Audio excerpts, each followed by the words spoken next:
back. Hey, Chris, I hope you can hear us over the amazing crowd that's here.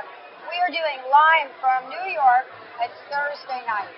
Tick-Borne Disease Alliance fabulous masquerade. Where's your mask? Katina Makris joining me here today. And we're getting to interview a lot of really cool people. But you know, there are some people that I get to interview, you get to interview, that have really broken the glass ceiling of this disease. Really broken through it. And what do I mean by that? I mean that when you bring the science, when you bring the methodology, when you bring case after case after case, and when you couple that with a phenomenal doctor who refused to go down, what do you get? You get a best-selling book, right? And for those of you out there that don't believe that there's anything about Lyme disease going on, just pick this book up. Joining me here today, Dr. Richard Horowitz. Fabulous book. Thank you. You're an amazing guy. Thank you. It's very kind. You're everything that we've said you were. And more. And more. Have you been speaking to my wife? Yeah. Actually, probably we could.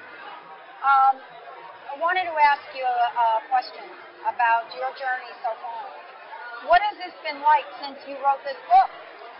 What's been happening? Oh, it's been very busy. Yeah. It's been very busy. It's a whirlwind, isn't it? I'm speaking I'm doing talk after talk. I was just at Harvard doing grand rounds at Harvard, that's a huge breakthrough. where Alan Steer gave me CME credits for going to Harvard. Wow. And Congressman Gibson asked me to chair the Dutchess County Medical Society conference on Lyme, and I offered an invitation to Gary Wormser, who agreed. Oh my gosh. So we're not sure this conference is still taking place. I just heard that it may not be. Oh, wow. But I'm trying to extend so both sides can come together, because we really need the best and the brightest of both sides to answer why some of these patients don't get better. The majority of my patients do get better with this treatment model, but I'd like everyone to work together for those patients that don't get better. Yeah. Because for so long, the names you just mentioned are infectious disease doctors that just wanted to label Lyme disease as an acute, short-term infectious illness, correct?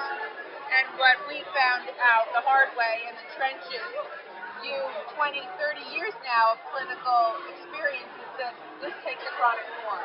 Yes, I mean, there's absolutely no doubt with the science on it. And the reason I think the camps will be able to come together now is there's recent scientific literature in the mouse model, in the human model, showing there is persistence. Yeah. But where I think they've missed the boat is the people who are sick who come to see me, they don't have Lyme. The infectious disease doctors have been talking about Lyme, but the people who come to see me, they have co-infections. They have babesia, malaria, Bartonella, cat scratch fever, heavy metals, environmental toxins. We have all these hormones that are thrown off, and these were not addressed in those double-blind studies. So we have a bridge here where we really can work together, and I'm really hoping that this is going to be the start of something where we can move forward finally. Well, I think it could be, if you think about it, in our healthcare system, we're riddled with chronic illness. We're one of the worst countries in the world. Our levels of chronic illness are so high, and a lot of them are autoimmune style disorders, and Lyme disease could be the crossover, and all the co-infections. We could have a breakthrough the next decade.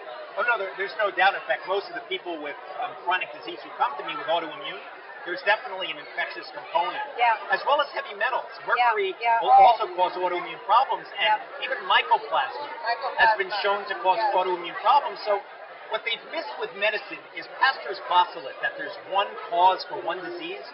People are missing there's a multifactorial causality here that's usually many things causing people to be sick, and that's really what the book is about, and that's why I hope the rheumatologists in infectious disease will be able to help validate this model that I know is working for patients. You know, you said something interesting. What I found in my journey of ending up in the rheumatoid arthritis bucket was a real hard nut to cover around rheumatology and Lyme disease.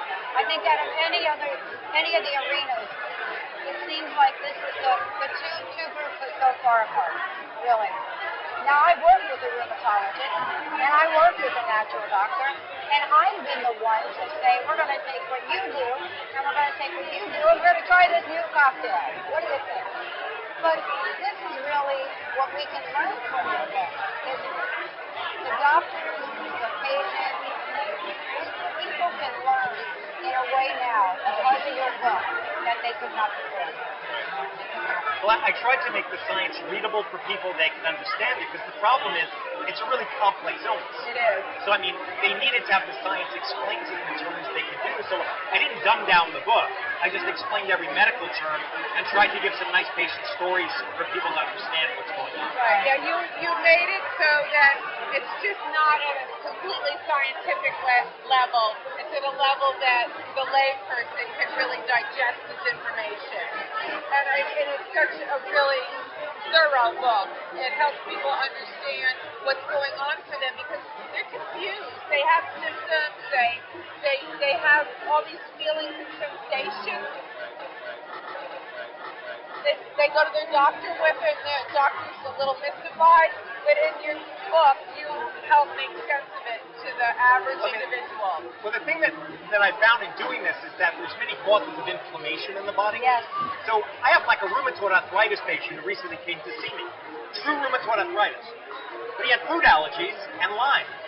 And when his Lyme got treated, I got him off his Enbrel. I've lowered his Arava. I got him off prednisone. His adrenals were shot. But when he eats wheat, because he's gluten sensitive, his knee swells up to 3 times the size. Exactly. Has nothing to do with rheumatoid arthritis. Right, But he didn't know he had food sensitivity. Right. And that's not even Lyme. That's just another cause of inflammation. Jigsaw puzzle of it all. The jigsaw puzzle. And that's the part that I think people have been missing. You can't do double-blind studies on Lyme, and you're missing like all the other things that are going on for people. Biological processes. Yeah. And, you know, how has your life changed since the book? And how willing are people to listen to this conversation? You know, I mean, my life has definitely gotten much busier. I mean, I was never invited to Omega before. Yeah. So the fact that Katina and I and Tom are going to be there at Omega is a big deal. Teaching, it's a big deal. Yeah. But the fact is that I'm noticing doctors are coming to me saying, wow, I really didn't get it, now I'm starting to get it.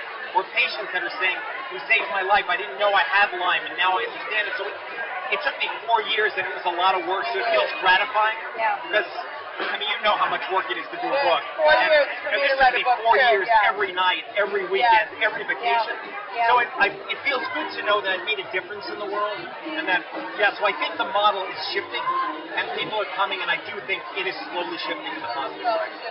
Well, you've been doing beautiful work. I mean, all those years in the Hudson River Valley, one of the worst afflicted regions in the country.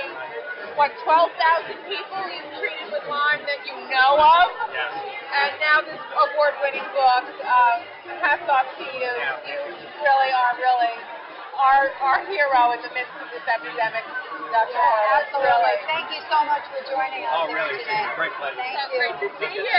All right, everyone, we're going to take a short break.